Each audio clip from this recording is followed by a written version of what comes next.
What's going on, guys? How's everybody doing today?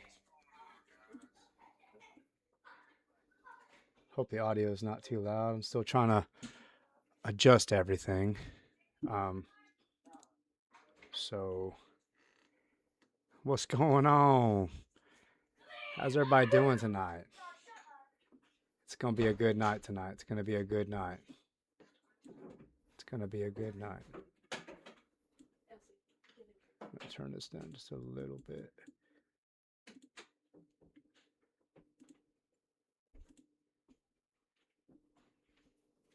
All right, guys. Man, it's been a day today, but thank God it's Friday. Thank God it is Friday. I'm excited for the weekend. What's everybody's plans for the weekend?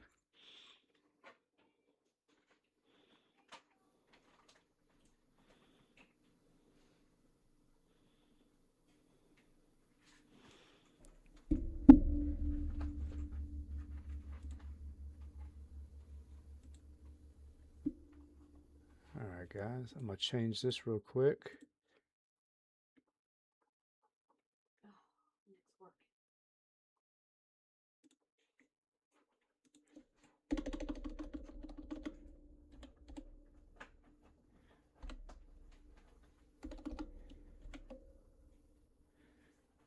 What's going on, guys? Thank God for the weekend, you know?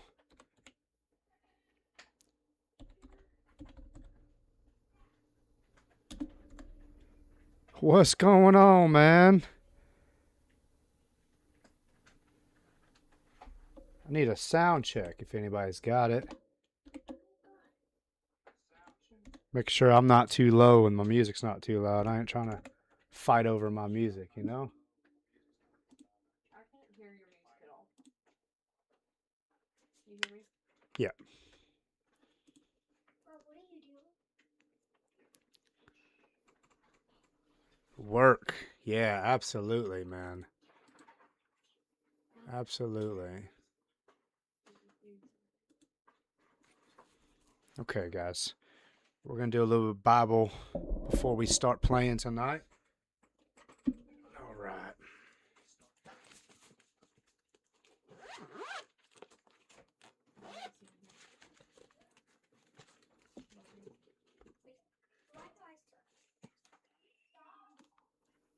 I'm actually going to stop this music. Most of you probably can't hear it, but I'm going to stop it anyway. Okay. Let everybody settle in.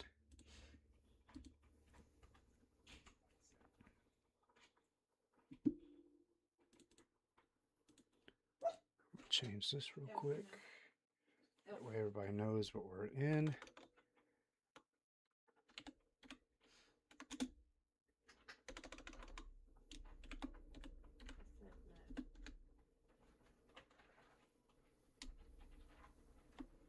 I don't like to put this on the Bible.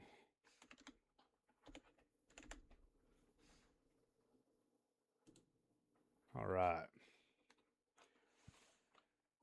So starting off tonight, we are going to be in the book of Ephesians. Ephesians 5:25 through 33.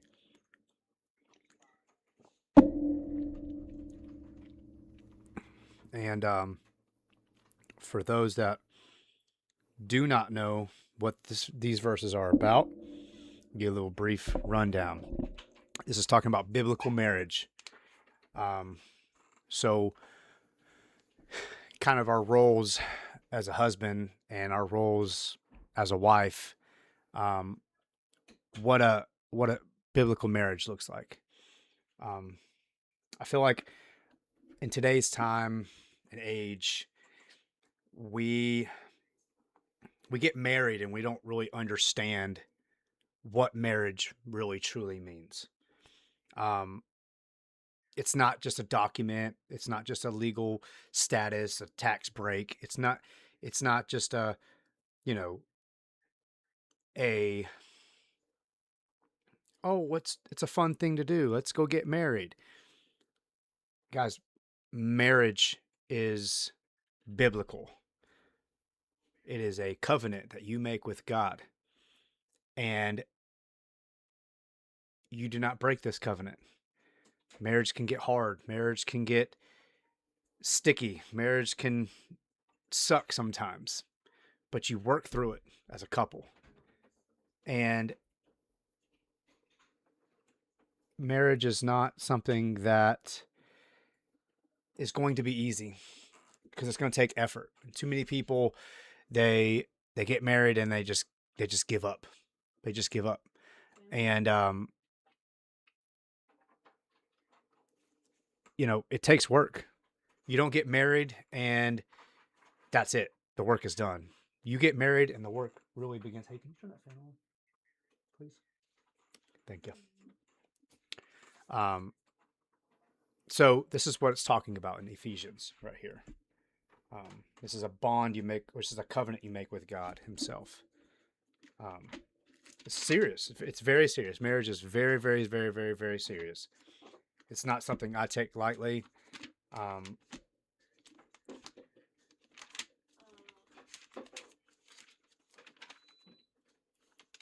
Nobody should take marriage lightly. Nobody should. All right. So I'm gonna read out of the KJV because that's my favorite Bible version. But you know, we can do ESV as a backup, and that's kind of what I'm gonna do here. All right. So verses 25 through 33. And that is what we're going to be doing tonight. Okay. All right. Hear the word. Oops, sorry about that. Husbands, love your wives, even as Christ also loved the church and gave himself for it, that he might sanctify and cleanse it with the washing of water by the word, that he might present it to himself a glorious church, not having spot or wrinkle or any such thing, but that it should be holy and without blemish. So ought men to love their wives as their own bodies. He that loveth his wife loveth himself. For no man ever yet hated his own flesh, but nourisheth and cherisheth, even as the Lord the church. For we are members of his body, of his flesh, and of his bones. For this cause shall a man leave his mother and father, and shall be joined unto his wife, and they two become one flesh. This is a great mystery, but I speak concerning Christ and the church. Nevertheless, let every one of you in particular so love his wife, even as himself, and the wife see that she reverence her husband. So I'm going to get an alternate reading just for people that don't quite understand what that means. I know there's a lot of thee and thous, and it can be tricky at times. It can be tricky at times. So alternate reading out of the ESV. It says, husbands, love your wives, as Christ loved the church, and gave himself up for her, that he may sanctify her, having cleansed her by the washing of water with his word, so that he might present the church to himself in splendor, without spot or wrinkle or any such thing, that she might be holy and without blemish. In the same way, husbands should love their wives as their own bodies. He who loves his wife loves himself. For no one ever has hated his own flesh, but nourishes and cherishes it, just as Christ does the church, because we are members of his body. Therefore, a man shall leave his father and mother and hold fast to his wife, and the two shall become one flesh. The mystery is profound, and I am saying that it refers to Christ and the church. However, let each one of you love his wife as himself, and let the wife see that she respects her husband. Look, guys, husbands, for anybody that's a husband out there, we are to love our wives as Christ loves the church. We have to do that. We have to do that. And let me tell you, Christ loves the church. We are the church, all of us. So when you become married, when you get married, when you become married, when you get married, so it's not a legal union. I mean, it can be by the law of man. It is a legal union. It is a document. It is all that stuff. But we forget the true meaning of what marriage actually is. Like I said, it's a covenant between you, your spouse, and God, saying that I'm going to take this man or woman. If you're a man, it's a woman. If you're a woman, it's a man. Um, through sickness and through health, through rough times, through good times, wedding vows are there for a reason. You become one flesh. And me and my wife, when we first got married, we butted heads. When you get married, the enemy wants separation. The enemy doesn't want marriage. He doesn't want marriage. Marriage is not, because marriage represents you and Christ. If you're thinking about it spiritually, we are the bride. Christ is the husband. So if you take that and you use it on worldly terms, the union between a man and a woman, between man and wife, is the same as Christ and between Christ and the church. So when you get married, expect there to be problems, because what the adversary wants, he wants to create that friction. He wants to create that butting of heads, because his best chance at destroying a relationship is going to be in the beginning, right? Because it's fresh, it's susceptible to contamination and to corruption. And there's things, as when you're single, you carry over into your marriage. There was a lot of things that I did, for example, that I carried over into my marriage that were detrimental to my marriage.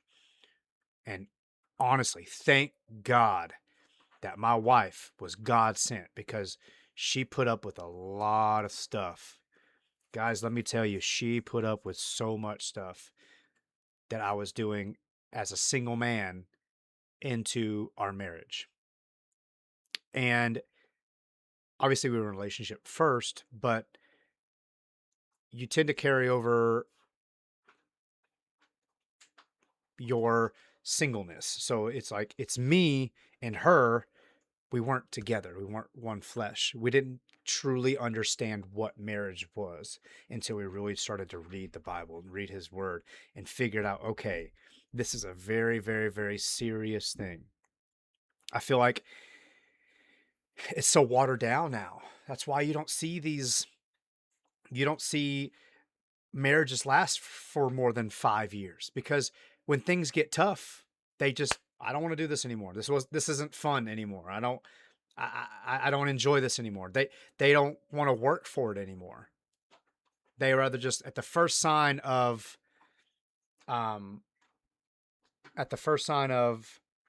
trouble, they just, all right, I'm done. I don't want to do this anymore. You don't suit me the way the newness is gone. The fresh is gone. Thank you for the likes, guys. Thank you for the likes. So it's easy to, man, I'm telling you, Proverbs. I just read that. Yeah. Nelson. Absolutely. Proverbs 18. Yes. I was about to go look for it. Yeah. Absolutely. He who finds a wife finds a good thing and obtains favor from the Lord. Brother, let me tell you, it is because of my wife that I became that I started walking with Jesus. And they're having, yeah, absolutely. They are having divorce parties now. What is that about? Divorce parties? You're literally celebrating that you have a failed marriage. It's because we're taking God out of our marriages now. It isn't sacred anymore. Marriage is not sacred. It's just a thing I want to do on a Saturday now. It's more about the wedding than it is the marriage. It's more about the celebration of two people getting together rather than a covenant they make with God, right? When you take God out of a marriage, um, it you're on shaky ground. I saw this diagram the other day, and it's a triangle. It's a triangle, right? So the triangle, God is up here, and the closer you get to God, so husband would be right here, wife would be right here, and God is up here on the top of the triangle. And as a husband and wife get closer to God, they get closer to each other. And the best thing that I've ever done in my marriage, and it's because of my wife, is bring God into our marriage. But boy, did the enemy not like that. As soon as we did that, it was like we first got married again. We were dealing with a bunch of stuff from the past coming up, and he's just throwing stuff, hoping it sticks. Just hoping it sticks. Like, oh, I'm going to get him with this. This didn't end the marriage before, but now it's going to end it. I'm telling you, man, had I not put God in our marriage, we probably wouldn't be together anymore. We've dealt with a lot of stuff on both ends, right? Mainly for me, I would say a good 80% was for me. She still had issues she had to deal with and problems that she had to get through, but we got through it together. It's almost like we go into a problem and it can get hairy at times, but then we come out of that problem closer than we were when we went into it. It's beautiful. And I pray for her, and I'm sure she prays for me. And we have like Bible verses that we do with our kids each night, and we pray together. And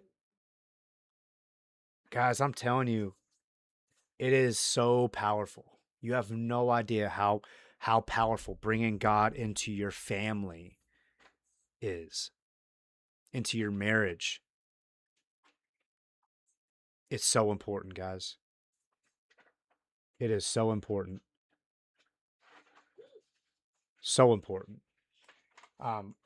So what does a biblical marriage look like? And I'll end with this. Obviously, what we read tonight is what states what a biblical marriage is. We become one flesh. But as a spouse, what does that mean? Husband, wife, doesn't matter. What does that look like? You got to have patience. You got to have a willingness to work through problems. You need to support each other. But by far, the most important thing is to bring God into it. By far. But you also have to push each other to become better. Whether it be you're better parents, you're a better husband, better wife, you're a better leader. So my wife, I'll give you an example. She pushes me to be a better leader. She pushes me to be a better husband. She pushes me to be a better father. She doesn't allow me to stay in a place that is going to fail. Right? I'm the leader of the house. Doesn't mean I bulldoze everything. My wife is there. She supports me. And if I fail, she fails with me. And that's how it's supposed to be. I lead, but she pushes me. Because there's times that I want to turn back around and be like, I can't do this. And she says, turn your butt around and lead. That's a good wife. She takes all my flaws. She's patient. Well, she's patient. At times she can be impatient. Oh, can't we all? But she's patient. She helps me. She pushes me to be better. And she loves me more than I deserve. Just like Christ. Way more than I deserve. Giving me way more grace than I ever deserve. Because there's times that I have just messed up severely. Husbands, you know what I'm talking about. There's times where like, this is it. There's no way she's going to love me after this. And she does. Because she's God sent. Love that woman. Okay. I've preached enough. I'm sure y'all want to hear me stop talking. We're going to boot up the game. We're going to get started for tonight. I'm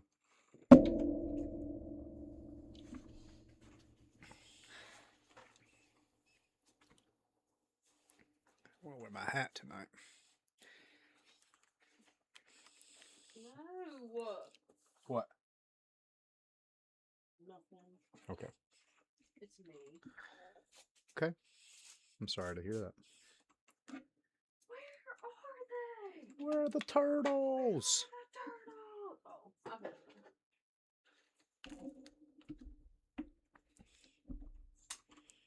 How's everybody's New Year's going so far?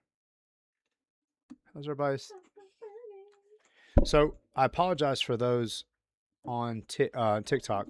I have my alerts and stuff set up, but Tickfinity is not working right now, and that's the application that I use to send my stuff to. So if you like something and I do not see it, I apologize. That's the reason why.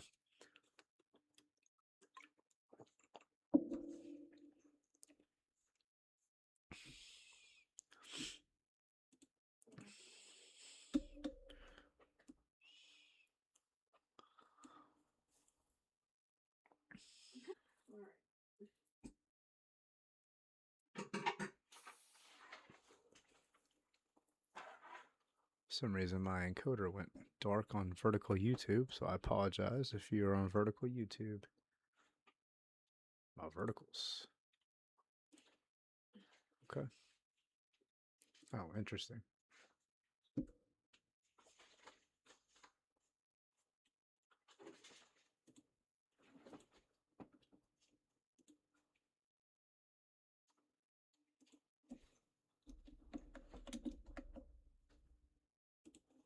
Sorry about that.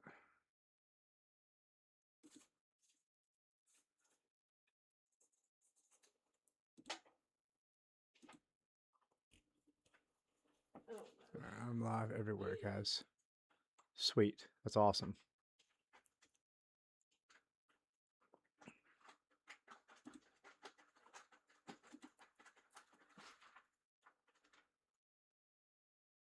Oh, Jesus. I don't know how YouTube's doing right now. Can't see it, but we're just going to hope for the best. We're just going to hope for the best. All right, let's get into it tonight, guys. I really don't know what's going on with it.